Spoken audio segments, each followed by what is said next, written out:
Good morning, everybody. So today is day 38 of the videos, which meant that yesterday was day 37 of completing my bread habit. Boom. How's everybody else doing? What day are you on? Started my day with telling my wife that 7 Habits of Highly Effective People are pretty deep. I mean, it's a pretty pretty deep book. It actually takes a little bit of getting through.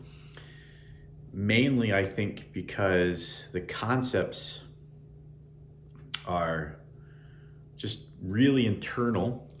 It's not so much about acting, it's a lot about thinking. And the next section actually was on we need a new level of thinking. I'm wearing a special shirt for it today. Be, do, have. This actually is a bold law from Keller Williams. They've actually changed this. It's now be, do, achieve. Be, do, have worked a little bit better for where we are in this part of the book. There's a quote in the book from Albert Einstein: "The significant problems we face cannot be solved at the same level of thinking we were at when we created them." Okay, kind of a deep book. Well, we're going to go into that a little bit. The significant problems that we face cannot be solved at the same level of thinking we were at when we created them. So what does it mean? Like, digging into that. You know, if we realize that there's a problem, we realize that we need a solution, then we have to understand that in order to fix the problem, we must grow to fix it. If we understand that we don't understand, then we need to move to a place of understanding. So the book talks about first becoming what it is that you are trying to fix, which is embodied in that quote. First, like if you're having a problem with your marriage, first be a good spouse. If you're having a problem at work, first be a good employee. If you're having trust issues with friends and with family and others, first be trustworthy. If you are trustworthy, then you'll learn to trust others. Diana Kokoska used to often say, you can only see in others what you see in yourself. Now that's both good and bad. So if I see good things in others, then I must have those good things in myself. I can't recognize what I don't embody. And so the book starts digging into what he calls the inside out aspect of these ethics that we've been talking about, of the character ethics and the principle ethics. The inside out being that many of us, when we focus on fixing a problem, we focus on fixing what's out there. And really we need to be focusing on fixing what's in here. So an example that I had in my life, and it's kind of a petty example, but it's a true one, is that at one point in time, I was frustrated. You know, my wife and I are a little bit different in regards to how we clean things. You know, when I finish cooking, most of my dishes are already washed. When she finishes cooking, all the dishes are still there and I'm going back and washing them, right? And so, and that's like just a silly thing, but like on a different level, when she and I go to take a shower, I take off my clothes and I drop them in the clean clothes or in the dirty clothes bin. She drops hers on the floor. That bothered me initially in our marriage, and you know, it didn't bother her, it bothered me. So I could choose to get frustrated and angry about it, and make it about me, and yell at her for not doing something about it. Or I could realize that, no, this is about me. This is my issue. I'm the one that's frustrated. and if I want to see this fixed, like I've got to be the one to act upon it. So I started changing my routine and I dropped my clothes on top of hers and then I picked them both up and threw them into the hamper.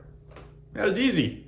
It's an easy fix, easy change. I'm no longer frustrated about that. I don't even know if she does it anymore, to be honest with you, because I don't look for it. I don't notice it. That was about me. I was frustrated that the floor wasn't clean or that clothes were in the wrong place. So I picked them up. Now I'm not frustrated. First, I need to be who I want to be and embody the change that I want to see. Do those things, And then I can have the life that I'm looking for. So lasting solutions do not come from the outside in. If I work on changing everything on the outside, if my inside isn't right, it still isn't going to be fixed. We're still standing on the wrong foundation. And so, like, we see this a lot. We just talked about some of those spouse issues, right? When a spouse is always trying to fix the other person, they go to counseling and they talk all about what the other person is doing wrong instead of focusing on how they can be a better spouse.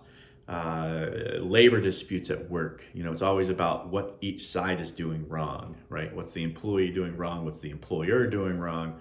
And how can they fix it so our lives are better, right? Political turmoil. We see a lot of that this year. And what can I do to change things? What conversations can I have? How can I embody change? As opposed to what is everybody else doing to fix the things? What kind of personal responsibility am I taking to fix what I can take?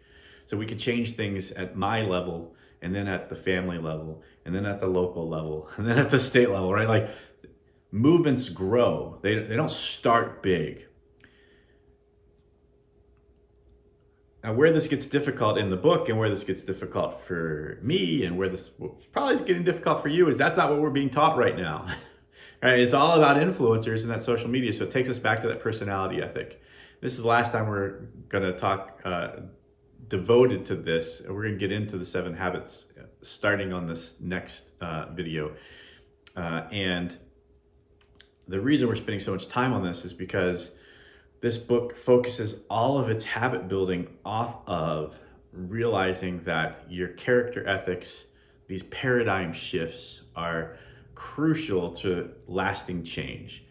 And because these personality ethics of the social media and social acceptance and social image, the social image paradigms that we're in, because of these personality ethics, we are all going to have a tougher time to figure out that we need to be before we need to broadcast large social change. Become,